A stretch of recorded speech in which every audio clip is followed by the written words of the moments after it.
só dar um pincelê aqui no que a gente já está vendo nas aulas teóricas e fazer um exercício rapidinho, só para introduzir vocês aí a matéria que vai cair na prova, tá? Então a gente está falando de ondas agora e, bem, até agora na física vocês viram essencialmente objetos se movendo, né?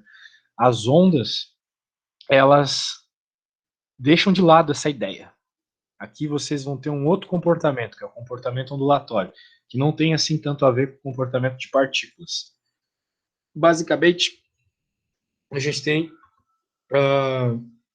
dois tipos de onda, né, que são as ondas mecânicas e as ondas que não são mecânicas, né, que são as eletromagnéticas.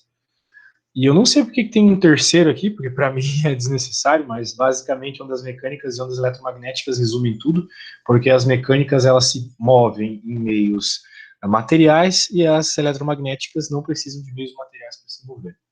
Tem também as ondas transversais e longitudinais, o começo aqui, o capítulo ondas 1 do Halliday é para ondas transversais, mas as ondas longitudinais, elas a gente vai ver mais em ondas 2, mas já dá para ter uma ideia delas, né? Esse desenho deixa muito claro que esse aqui é um comportamento de uma onda transversal, ou seja, você tem o que você tem, né? Você tem essas oscilações para cima e para baixo aqui, né? Você pode fazer, por exemplo, uma corda presa.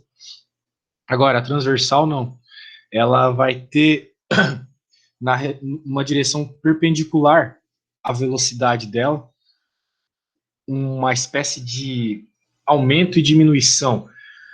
É difícil explicar isso, é melhor explicar com exemplos, do tipo a onda do mar, por exemplo, é uma onda longitudinal, onde você tem regiões altas e regiões baixas. Né? Você joga por exemplo, uma pedra num lago, você vê aqueles padrões redondos surgindo, aquilo são ondas longitudinais, onde você tem uma região com muita massa, outra com menos massa, outra com mais massa, outra com menos massa. A ideia é essa da longitudinal, ela é uma onda um pouco mais complicada de entender, por isso a gente vai ver a transversal primeiro, e a transversal ela é dada por uma equação como essa aqui, que é semelhante à que a gente vinha vendo lá no movimento harmônico simples, com um detalhe que agora, além de ter a nossa função senoidal aqui, ela vai depender de x também, ok? Então, nós vamos ter isso como argumento aqui do seno, né? Ou seja, a gente vai ter um movimento em y que depende da posição em x e do tempo t. Então, é uma função de duas variáveis. E aqui tem alguns pontos importantes que vocês têm que lembrar sempre, como esse coeficiente aqui do x, que é o chamado número de onda, que depende do comprimento de onda, enquanto o ômega lá continua sendo a frequência angular que vocês já conhecem. Então, nem vou me ater a falar dela. Aqui um ponto importante, quando a gente está falando de velocidade da onda, normalmente a gente está falando dessa velocidade aqui, que é simplesmente o... Então, isso aqui é muito importante, tá? Porque isso causa muita confusão nos alunos. Muita, muita, muita. O que é uma velocidade de uma onda transversal? É simplesmente isso aqui. Ômega sobre K ou comprimento de onda vezes a frequência, tá? Então, a velocidade, ela é, em geral, constante em um determinado meio, ok? Ela é constante.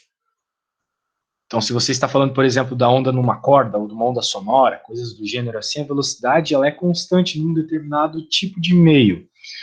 Mas, de um som para outro, de uma nota musical para outra, da vibração de uma corda de um violão para outro, o que vai mudar vai ser as relações entre comprimento de onda e frequência, né? Mantendo-se a velocidade constante, então se você aumenta a frequência para ter notas mais agudas, comprimento de onda vai diminuir. E assim,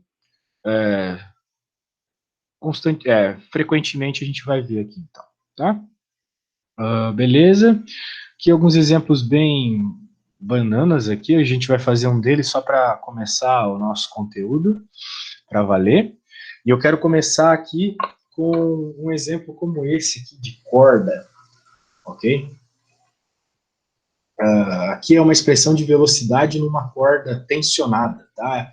A velocidade numa corda tensionada, por exemplo, a corda de um violão, ou uma corda sendo puxada por um bloquinho num plano inclinado, por exemplo, ou simplesmente uma corda largada, ela também sofre uma pressão da força-peso, por exemplo, e em todos esses casos ele vai ter a velocidade dada como a raiz quadrada da tensão, ou seja, a força de tensão que essa corda sofre, dividido pela densidade linear de massa dela. Ok? Então eu acredito que é isso, né? Eu já venho falando disso nas aulas teóricas, né? Já tem 2 postadas para vocês. E é isso, então eu acredito que agora a gente já pode partir com um exemplinho. Eu passei bastante tempo falando dessa equação de onda, né? Ela vai ser principalmente importante lá em Física 3. Então, eu quero passar um exemplo para vocês que eu fiz esses dias aqui, bem interessante. Deixa eu só achar aqui rapidamente. Aqui. Aqui.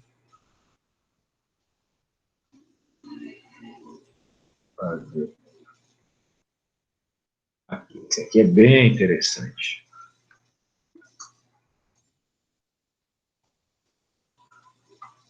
Acho que para começar, esse aqui é ótimo. Eu vou mostrar para vocês no Python.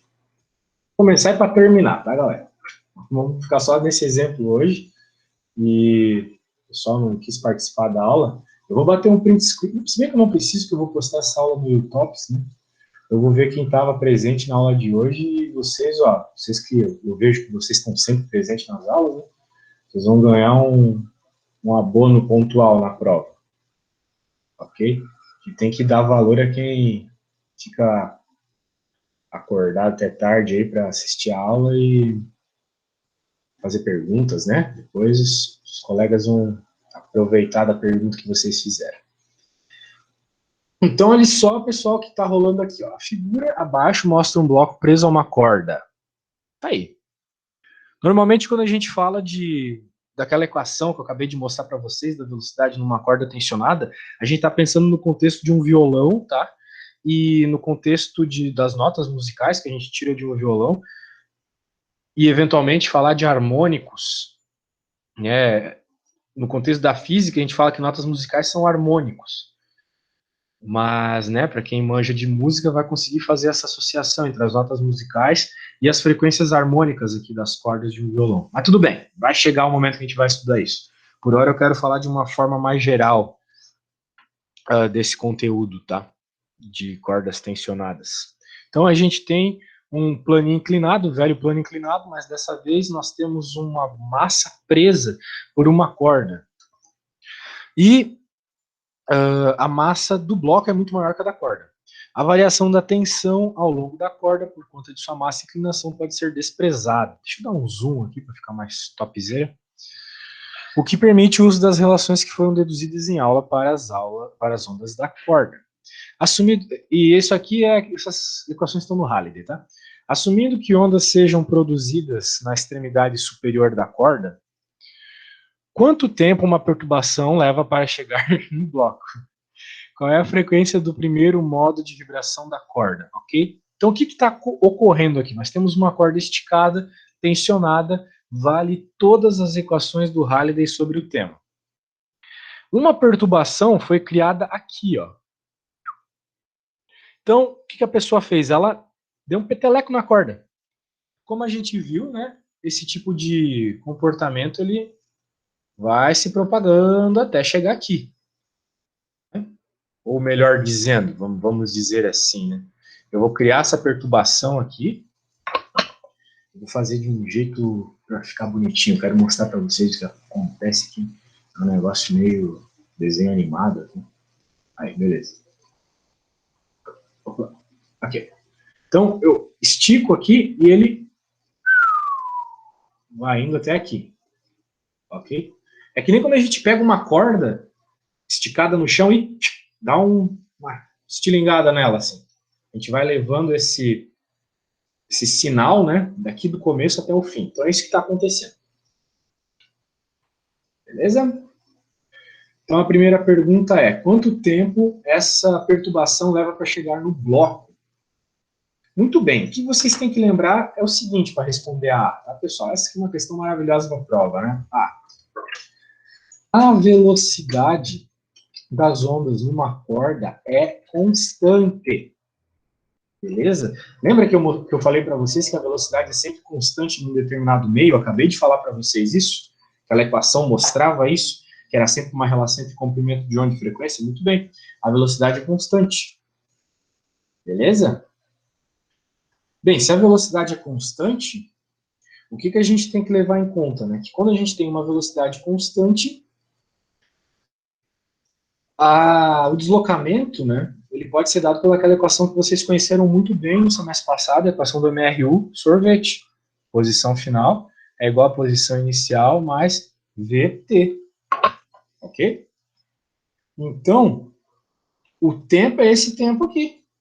E vocês vão usar sorvete, a equação do MRU, a equação horária do MRU, porque a velocidade é constante. Se fosse sorvetão, não deveria ser constante a velocidade, é MRV, mas aqui é constante, não é essa.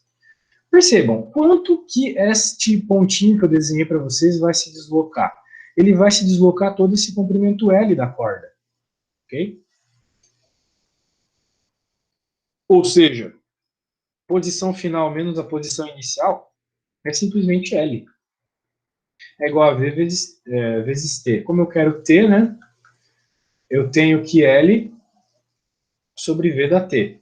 Mas esse V ele pode ser escrito em termos deste conteúdo de cordas tensionadas. Se a gente lembrar do que a gente acabou de ver, velocidade é igual a tensão na corda dividido pelo densidade linear.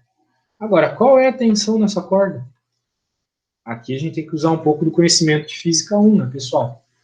A tensão na corda é essa força aqui. O bloco está tensionando a corda, né? A gente sabe que surgiria também uma tensão aqui, né? Essa tensão, esse T, é o que tensiona a nossa corda.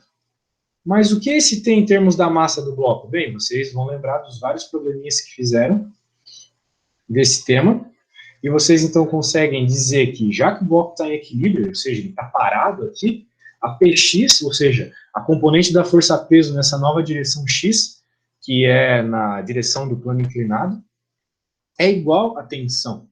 É igual. Ok? Então, pela segunda lei de Newton, vocês podem afirmar isso. Então, vou escrever aqui. Pela segunda lei de Newton, letra maiúscula, sabemos que a tensão é igual a P seno θ. Ou seja, emisão, né? A massa do bloco a gente chama de emisão. Emisão, gravidade, seno de θ. Legal, achamos a tensão. Então a gente pode já dar uma melhorada. Mas e esse μ aqui? O que é esse μ? É a densidade da corda, a densidade de massa da corda. Se vocês lembrarem de densidade lá do coleginho, né? Massa dividido por volume. Só que como a gente está falando de uma densidade linear, a gente usa uma outra letra, μ, que é a massa da corda, que ele chamou de M, dividido pelo comprimento da corda, que é L. Afinal de contas, a massa ela se propaga homogeneamente em toda a corda. Ok? Legal, Fabrício. Se tu curte música, vai curtir bastante esse assunto mesmo. Eu gostaria até de saber um pouco mais de música, para conseguir explicar melhor, dar uns exemplos melhorzinhos, mas não é um talento que eu tenho ainda. O pessoal entrando. Não dá para ser expert em física e música ao mesmo tempo, né? Não dá para ser expert em tudo, né? A gente tenta algumas coisas, mas a falta de talento é notória em música.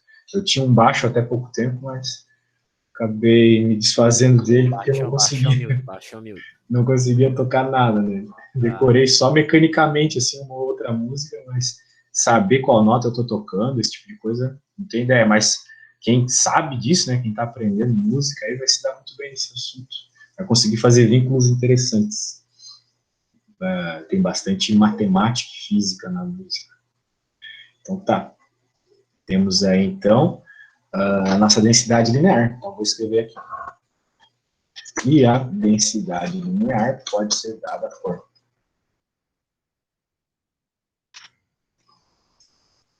Por sinal, poderia ter uma bandinha, alguma coisa lá no IF quando voltar, ia ser bem massa.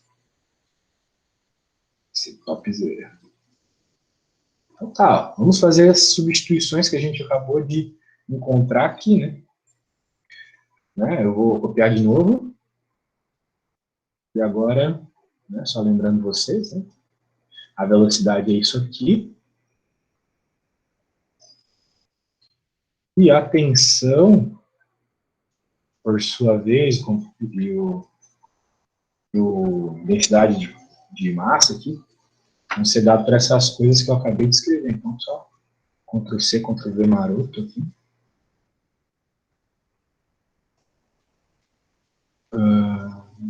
Beleza. Esse aqui. Então, tá aí, né? O tempo ele é dado dessa forma. Dá até para dar uma simplificada. Vai ficar assim, L dividido por... Bem, vamos fazer assim. Vamos fazer o seguinte. L dividido por 1. Raiz dessa raiz toda aqui. E agora eu posso jogar isso invertido. Assim. Certo? Vamos lá, então. A questão é, dá para juntar o L ali de cima com o L de dentro da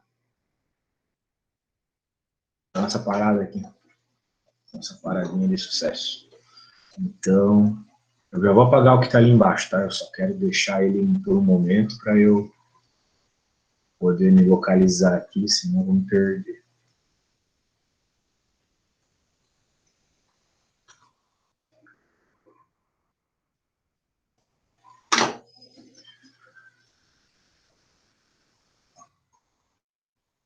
Beleza.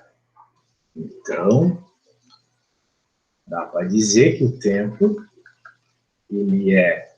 Eu posso jogar esse L aqui para dentro da raiz, para colocar tudo sobre uma raiz, para ficar bonitinho. Então, L vai entrar L quadrado para dentro. E tá L sozinho fora da raiz, ele pode entrar para dentro da raiz se eu jogar L ao quadrado dentro da raiz. Então, vai ficar Lzão vezes M dividido por Mzão G seno θ. Pronto. A gente encontra que o tempo ele depende proporcionalmente do comprimento, ou seja, quanto maior o comprimento, maior o tempo, o que faz muito sentido, né? Porque quanto maior o comprimento da corda, mais tempo ela demora para ir até o fim da corda. Esse pulso demora. E a gente vê que ele é proporcional também à massa da corda. Quanto maior a massa da corda, maior o tempo. E inversamente proporcional à massa do bloco. Quanto maior a massa do bloco, menor o tempo. Ok? Então, a ideia é essa mesmo. Faz sentido, né? Porque quanto maior a massa do bloco, mais tensionada ela está. E quanto mais tensionada, mais velocidade, né? De acordo com essa equação aqui. Então, quando vocês chegarem numa resposta dessa na física, façam essa análise. Qual é a frequência do primeiro modo de vibração da corda? Agora, essas questões de nota musical aí. Então, a gente tem Ô, professor, uma equação... Oi? Desculpa. Não era para dar um L ao quadrado ali no T? O L ao quadrado dentro da raiz? Aham. Não, porque realmente vai L quadrado para dentro da raiz. Só que o L quadrado corta o que está aqui embaixo. Ah, tá. Daí sobra o L em cima, beleza? Entendi. Então eu só cortei esse passo, né? Eu só não fiz esse passo. Eu jogo o L para dentro, mas ele corta com esse L de baixo, então aparece L linear normal aqui dentro. Bem, vamos para B, que pede sobre frequências harmônicas, coisas do gênero. E, de acordo com o Halliday, a gente tem uma equaçãozinha para isso, que é a seguinte. Cadê a equação? Essa é uma... Ah, sim, essa aqui sempre me trola. Ah, não me trola. Não me trola, não. Essa aqui, ó. Eu e o meu amor pelo Halliday. Ó. A frequência, ela é dada por essas belas equações aqui. Então, se a gente está interessado na primeiro harmônico, segundo harmônico, terceiro harmônico, é o N. Esse N aqui, ó, eu vou escrever melhor essas equações. F igual a V, velocidade pelo comprimento de onda, ou simplesmente o número do harmônico que tu está interessado, vezes a velocidade dividido por 2L. Ok? Então, é isso. Então, se tu tem o comprimento da corda, tu tem a velocidade, tu tem o harmônico que tu está interessado, pronto. Tu descobre qual é a frequência. Então, como a gente está interessado no primeiro harmônico,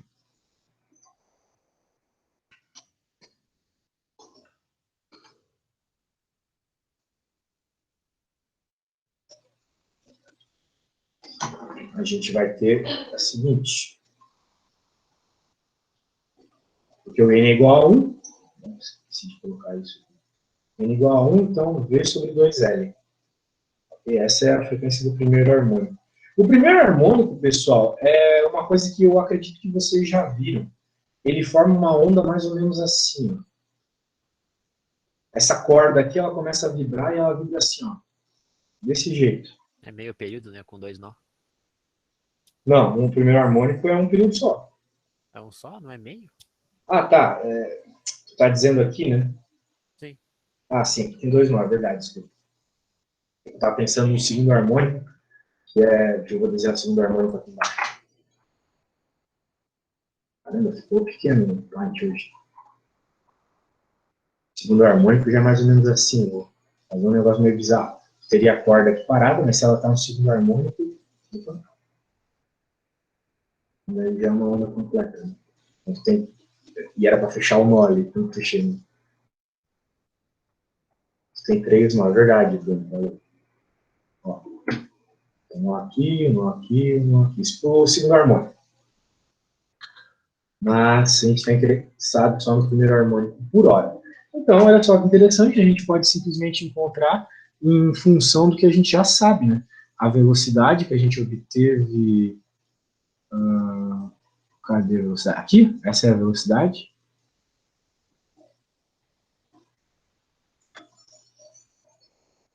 Então, a gente pode colocar pequenininho aqui. E sobre 2L.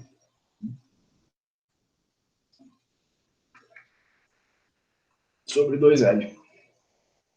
Então, novamente, né? Os harmônicos também, eles dependem diretamente do comprimento, da mesma forma que o tempo aqui. Então, a gente vê uma relação clara entre os harmônicos e o tempo de evolução de um pulso.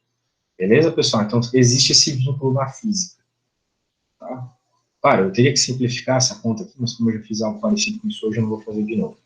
E, pessoal, esse aqui é um exemplo bem, vamos dizer assim, profundo, porque envolve muitas coisas. Ele é simples, mas ele é profundo ao mesmo tempo, porque envolve muitas coisas. Ok? Que vocês vão estudar com maior afinco e profundidade aí para nossa segunda prova. Tá bom? Então, esse tipo de questão que cai, recomendo que vocês já deem uma estudadinha de leve aí. Vamos dizer assim, como é que se diz? Se simpatizando com os termos novos, porque essa física aqui é quase que completamente diferente do que a gente viu até agora. Né? Então, é aquilo que eu falei no começo do semestre para vocês. Quem não se deu bem com física até agora, está aí um novo assunto, praticamente tudo novo. Então, vocês podem aprender do nada aqui, ter tirado média 5 até agora e do nada tirar um 10. O conteúdo é quase que completamente diferente. Tá bom, pessoal? Por hoje é só isso mesmo. Como eu falei, eu ia terminar rápido, terminei. Professor, só uma dúvida rapidinho. Manda. Os nós, vocês tinham explicado nos vídeos lá que os nós é como se fosse o ponto zero, né? Que ele chega meio que a zero. Mas esse zero é implicado na velocidade, no caso da onda? O nó é o ponto zero da corda, né, da posição da corda. Só que ali, se eu estiver pensando, é aí que tá, né? Talvez eu tenha me expressado mal. É que quando a gente tem um nó na corda, Uhum. a gente está pensando no movimento em Y dela. Tipo, aqui é em Y, aqui é em X. Tá? Então, esse é um gráfico de Y por X de uma corda variando. Então, por exemplo, se eu tenho um nó, né? Sei lá, fazer aqui, pô, a pessoa está entrando no final. Também continua sendo um gráfico de Y por X. né? Então, aqui seriam os zeros, realmente zeros das posições em Y. Mas isso não implica que a velocidade é zero nesse ponto. Se eu falei isso, eu falei errado na aula. Não, Me não, não. corrigiu. Isso é o que eu acho. Eu pensando. Não, não é por quê? Porque, como eu já falei hoje, a velocidade é constante, lembra? Aham. A velocidade é a mesma durante todo o processo de evolução da onda. Eu fiquei nessa dúvida quando você falou que a velocidade era constante. Eu pensei, mas agora será que o nó é zero e Não, não implica não, nada? porque o que você está pensando era o gráfico que a gente estava vendo lá no assunto de oscilações. Só que o gráfico que a gente estava vendo no assunto de oscilações era de x em t. Então aqui era t mesmo. Então o Ah, que acontecia? Um gráfico, isso é cálculo 1, tá? É bem físico. Mas quando a gente tem zero, né, aqui é zero, aqui é o x igual a zero, realmente. Né? Quando você tem zeros, na verdade, quando você faz a derivada e vai para a velocidade, os zeros viraram os pontos de máximo, né? Pela própria característica da função seno e da derivada, né? A velocidade é a derivada da posição. Então, quando você tem velocidade máxima, é para a sua função ser zero. Lembra? A gente já conversou sobre isso. Né? A derivada, ela sempre dá o ponto de zero, né, de uma função. Então, se eu tiver uma função da posição aqui e eu derivo igual a zero, né, ou seja, velocidade igual a zero, eu vou ter o ponto, né, de máximo então, da minha função. Tá bom, pessoal? Então, não, aí que está a grande distinção. Né? A gente não está mais trabalhando com gráfico de y e t, agora é y e x. Então, não dá para fazer analogias diretas com ponto de máximo e de mínimo e associações com velocidade e aceleração. São coisas diferentes, são coisas bem diferentes das oscilações que a gente viu para a primeira prova. Não se confunda. Aqui é bem diferente. Beleza? Então, é isso aí, pessoal. Eu vou estar... Ah, teu trabalho foi de ondas sonoras. É verdade, eu recebi teu e-mail. Eu vou estar respondendo e-mail aí de quem tiver com dúvida, só mandar, tá? E a prova vai demorar um pouquinho ainda, 1 ou 2 semanas. Beleza, ô, beleza, professor, e pessoal? o trabalho Diga. de física experimental sobre ondas transversais longitudinais, acho que O que que longitudinais, tem? é para quando ele fica A dentro princípio é para outra semana. outra Não é semana? nessa próxima, na outra. Na outra, do dia 28, praticamente. Isso, podem ficar tranquilos, então. Valeu, professor. Obrigadão. Então tá, peço que vocês tenham uma boa noite e até semana que vem. Até semana que vem, igualmente. É nóis.